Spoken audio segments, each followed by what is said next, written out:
ये अब आपको आज के सफर के बारे में कुछ डिटेल्स दे देते हैं। आज का हमारा सफर शुरू हुआ लद्दाख से और आज हम राइड करके खारदुंगला पास से गुजरते हुए हुंडर पहुंचेंगे। देखिए ये यहाँ पे शायद से उनको महसूस हुआ कि ऊपर से पत्थर नीचे की तरफ सरक रहा है, तो वो लोग भाग के सब इस तरफ आए। ये टेम्परेचर भी तेजी से गिर रहा है और यकीन मानिएगा मैं अपनी हड्डियों तक ये ठंड महसूस कर सकता हूँ। 15 से 20 मिनट के जो डिस्टेंस हमने कवर किया है उसमें इतना ज़्यादा टेम्परेचर क्लाइमेट में जो चेंजेस आए हैं, टेम्परेचर में जो चेंजेस आए हैं वो मैंने आज तक अपनी लाइफ में कभी नहीं देखा। आज जिंदगी की चेकलिस्ट में एक टिक मार्क और लग गया। फिलहाल शब्द नहीं है मेरे पास, निशब्द हूं मैं। पूरे हुंडर को हम समेट लेते हैं अपने लंग्स में, सांसों के अंदर। मालूम नहीं किधर जा रहे, बस चलते जा रहे हैं। तुझे नदी में हाथ डालना था ना, अभी डाल ले।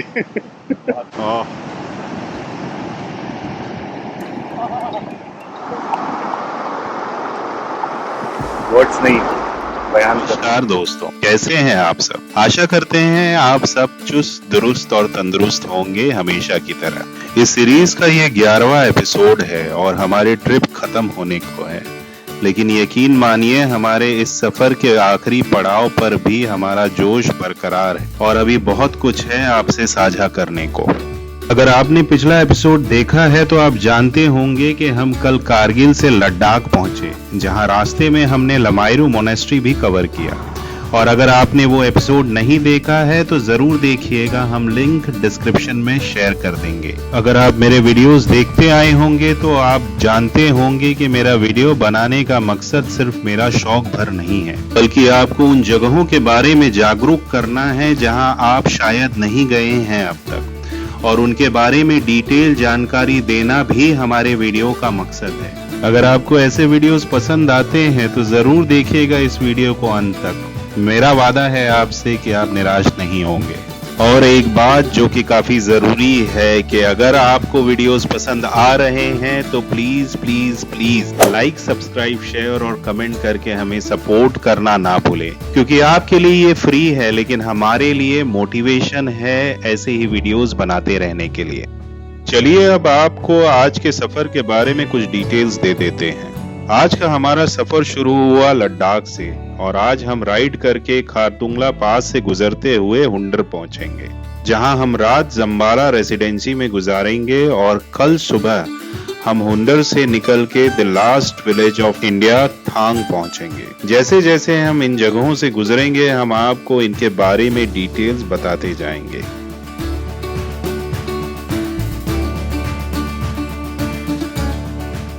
और जैसे जैसे हम खारदुंगला की ओर बढ़ रहे हैं हमारी मुश्किलें बढ़ती जा रही है। मिसाल के तौर पे इस लैंडस्लाइड को ही ले लीजिए। ये हमारे यहाँ आने से बस कुछ मिनटों पहले ही हुआ है, जहाँ एक बड़ा सा पत्थर आके सड़क के बीचों बीच रुक गया है और सब कुछ रोक दिया है। लेकिन लोग कहाँ रुकने वाले हैं, सब मिलके इसे हटाने में लग गए।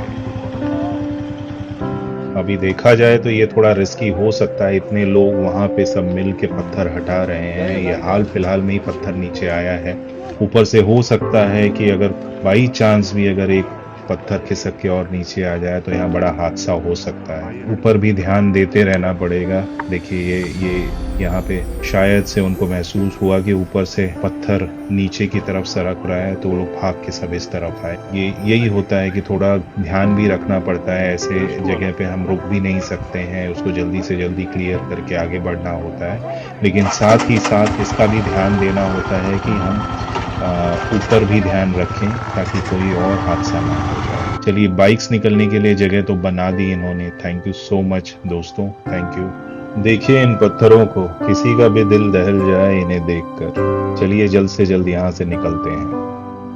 जैसे जैसे हम ऊपर जा रहे हैं हमारे हाथ और पैर सुन्न पड़ते जा रहे हैं, बावजूद इसके कि हमने वो सारी चीजें पहन रखी हैं जिससे हमें गर्मी मिल सके। आपको बता दें कि खारदुंगला को पूरी दुनिया में 2017 तक हाईएस्ट मोटरेबल रोड माना जाता था। जिसका ऑल्टीट्यूड है करीब 5,481 मीटर यानी कि 17,982 फीट, जो लद्दाख की मेन सिटी से करीब 39 किलोमीटर की दूरी पर है। यहाँ का रोड बीआरओ ने बनाया 1976 में और इसको मोटर व्हीकल्स के लिए खोला गया 1988 में, जो इस्तेमाल किया जाता है मिलिट्री और सिविलियंस दोनों के मूवमेंट के लिए। ये पास स्ट्रेटेजिकली काफी इम्पोर्टेंट है क्योंकि ये गेटवे है नुब्रा और श्योक वैली तक पहुंचने का।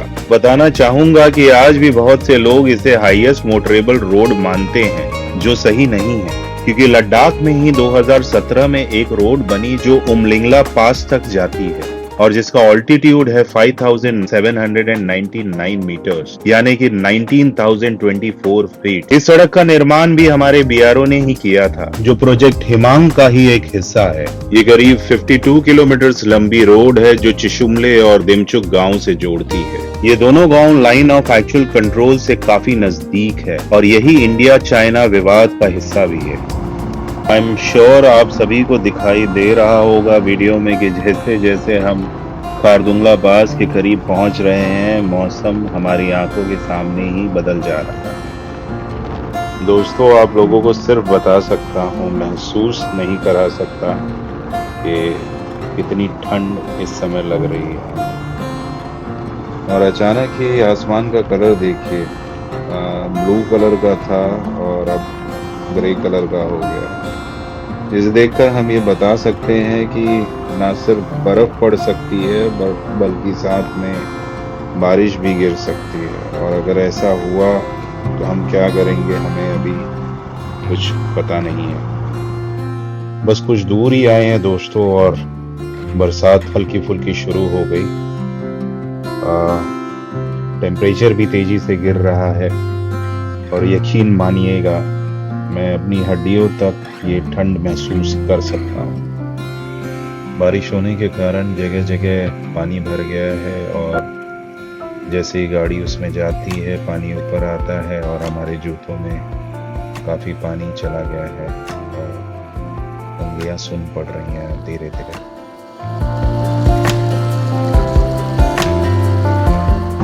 पंद्रह से 20 मिनट के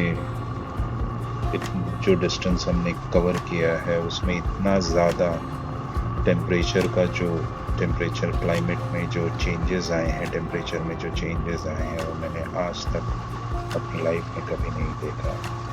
विजिबिलिटी ना के बराबर है इस समय और हम हार्डली कुछ देख पा रहे हैं।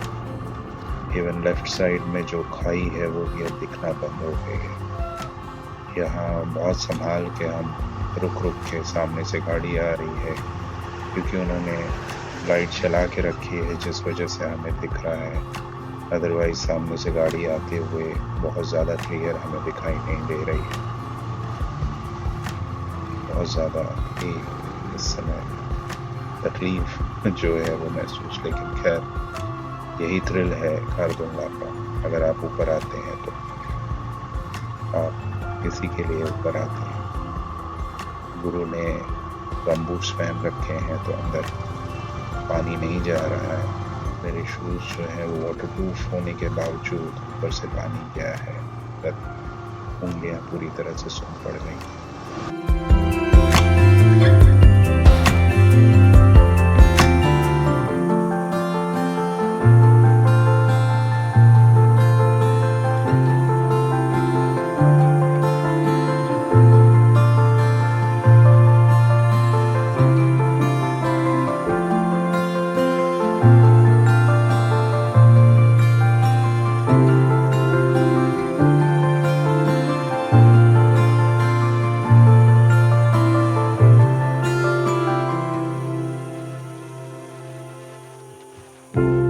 सांसें करीब करीब रुक सी गई है, दम उखड़ रहा है, शरीर भारी हो रहा है, लेकिन अपनी मंजिल पर पहुंचकर बस किसी की लिखी हुई कुछ लाइन्स याद आती है कि जिंदगी के सफर में मैं कुछ रास्ता लिख देगा, कुछ मैं लिख दूंगा, तुम लिखते जाओ मुश्किल मैं मंजिल लिख दूंगा।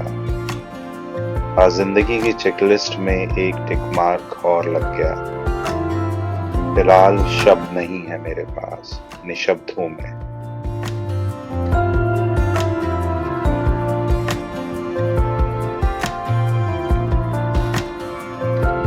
हालांकि बहुत ज्यादा देर रुक नहीं पाए हम यहाँ, क्योंकि हम बस संभल ही रहे थे कि अचानक ही मौसम बहुत ज्यादा खराब हो गया। तो बस यही वजह है कि कोई खास वीडियो नहीं बना पाए हम, और ना ही कोई ढंग की फोटो खींच पाए यहाँ, क्योंकि बहुत जोर की बारिश के साथ ओले भी पड़ने लगे थे अब, जो शरीर में गोली की तरह लग रही थी। ठंड 10 गुना ज्यादा बढ़ गई थी और मजबूरन हमें नीचे की ओर अपनी रफ्तार बढ़ानी पड़ी। अब बस यही लक्ष्य था कि किसी तरह नीचे पहुंच जाएं। तो फिर क्या था, बिना किसी चीज की परवाह किए बगैर हम नीचे की तरफ बढ़ने लगे। और हम नीचे पहुंचे तो एक छोटे से ढाबे पर हमें आसरा मिला, जहां हमने अपने जूते उतारे तो हमारी उंगलियां एक दूसरे से चिपक चुकी थी ठंड की वजह से, और हमें अपने हाथ का सहारा लेना पड़ा उन्हें अलग करने के लिए। बहरहाल इसके बाद कुछ भी शूट करने की स्थिति में नहीं थे हम, तो इसके आगे आपसे अब कल ही बात होगी।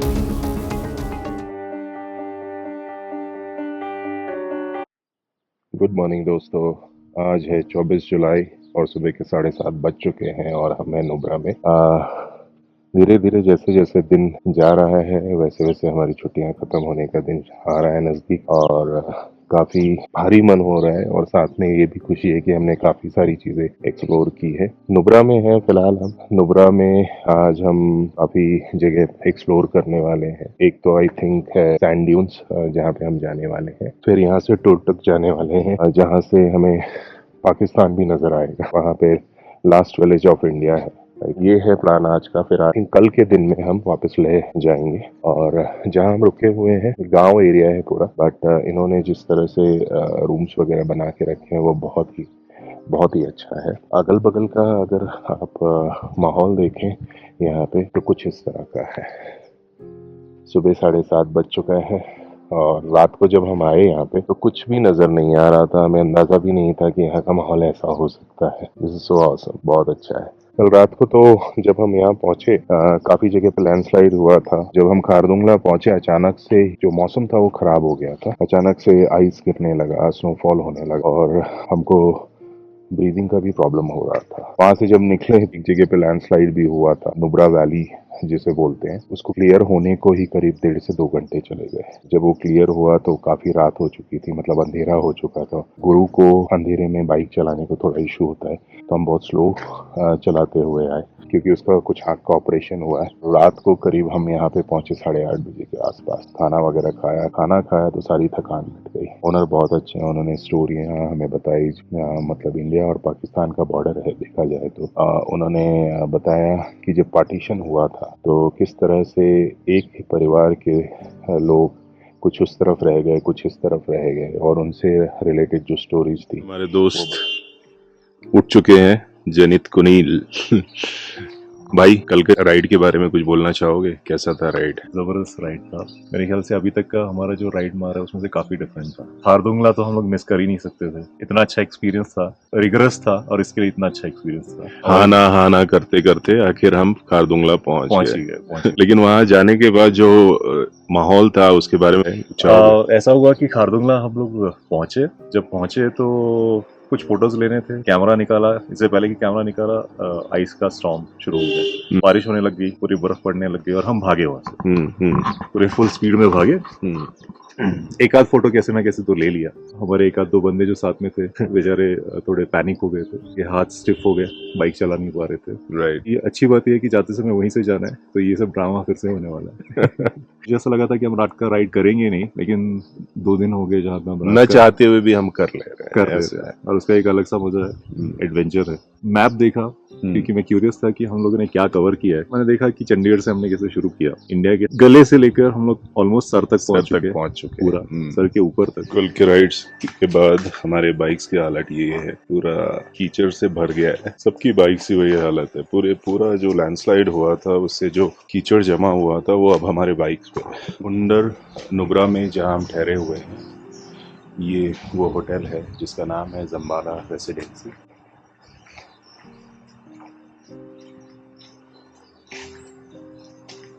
और जनित ने सोचा कि एक वॉक मार ले। पूरे हुंडर को हम समेट लेते हैं अपने लंग्स में, सांसों के अंदर।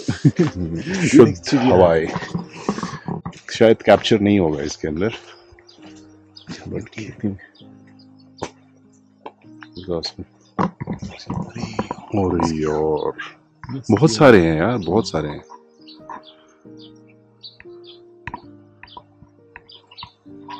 Demonstration plot Hunder Nubra agricultural department. ये शायद गांव वालों को सिखाने के लिए ये एरिया रखा हुआ है।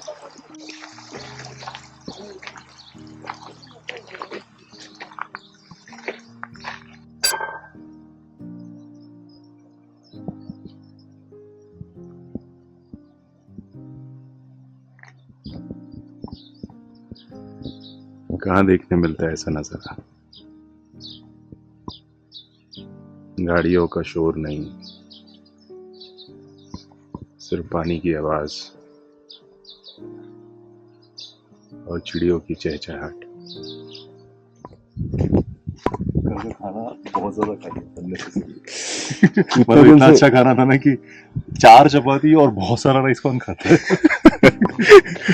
एक्चुअली इतने दिन से जो घर के खाने की कमी थी, वो जब मिला तो हमने सारे दिन की कसर पूरी कर ली इतने दिनों की। तो इतना इतना जो नीट खाना था, हम्म। ना कोई ऑयल ना कोई फालतू का मसाला, बस जो नमक भी डाला तो एकदम परफेक्शन में था कि इतना ही चाहिए बस। इसीलिए सुबह पचाने के लिए वॉक पे निकल गए ताकि हम और खा सके। और खाना है। नहीं, मेरा तो उपास है आज। आज मुझे सिंगदाने और आलू पे रहना होगा। एक्चुअली हमें डेली वॉक पे निकलना चाहिए, रिकॉर्ड करना चाहिए। एक्चुअली मैं आते समय मैं सोचा था कि मैं डेली वॉक करूँ। अनफॉर्चुनेटली क्या होता है, ऊपर नीचे का अपना टाइमिंग सोने का सब टाइमिंग सोने के ऊपर ही डिपेंडेंट है। रात को अगर तुमने फालतूगिरी की तो दिन में तुम भुगतोगे, जो तुम करते हो। जो मैंने एक बार ही किया। आगे जो आसमान है वो अलग ही दिखता है। इतना ब्लू वहां पे आसमान नहीं दिखता, अलग ही है। शायद यहाँ पे पोल्यूशन कम है उस वजह से हो सकता है। कि कौन सी लोकेशन में आ गए हमको भी नहीं पता। आजू बाजू दोनों कांटे ही कांटे हैं। ये नहीं, आगे कीचड़ है यार इधर से, लेकिन नदी की आवाज नहीं सुनाई देनी बंद हो गई। बाई चांस भी पैर फिसला ना, सीधे कांटे पे गिरेंगे। जा कहाँ रहा है रास्ता मालूम नहीं किधर जा रहे हैं, बस चलते जा रहे हैं। गांव में देखते थे गोबर की उपली। फाइनली हम नदी के किनारे पहुंच गए। वॉक के लिए निकले थे। चलते चलते रास्ते में दोनों तरफ जंगल जैसा दिख रहा था पूरा, तो हमें नदी की आवाज़ आ रही थी ज़ोर से। तो शायद हम नदी तक पहुंचना चाहते थे, लेकिन चलते चलते फिर नदी की आवाज़ बंद हो गई। तो थोड़े डिसअपॉइंटेड थे कि नदी देख नहीं पाए। वापस आ रहे थे तो फिर वापस से एक जगह ऐसा दिखा जहाँ से हम लोग अंदर आए। और देखो ये जगह, यहाँ पहुँचे, कितनी खूबसूरत नदी। इतने दिन से हम लोग राइड कर रहे थे और पानी के पास आ नहीं पाए थे चल के। तुझे नदी में हाथ डालना था ना। हाँ। अभी डाल ले।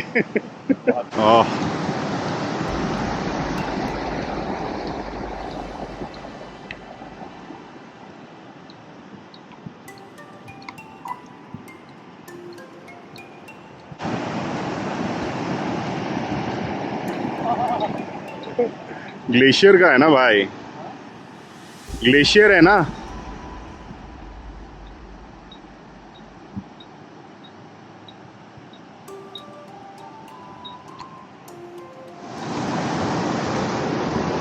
फाइनली पहुंच ही गए।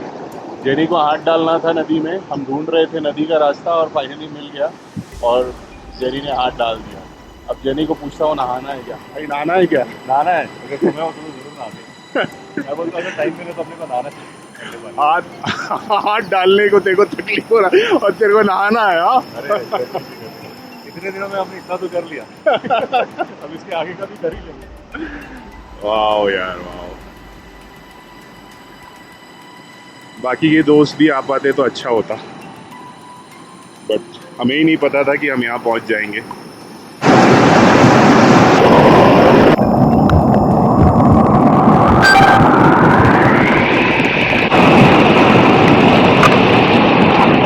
कैमरे के साथ मेरा हाथ भी गया पानी में, फ्रीज हो गया है।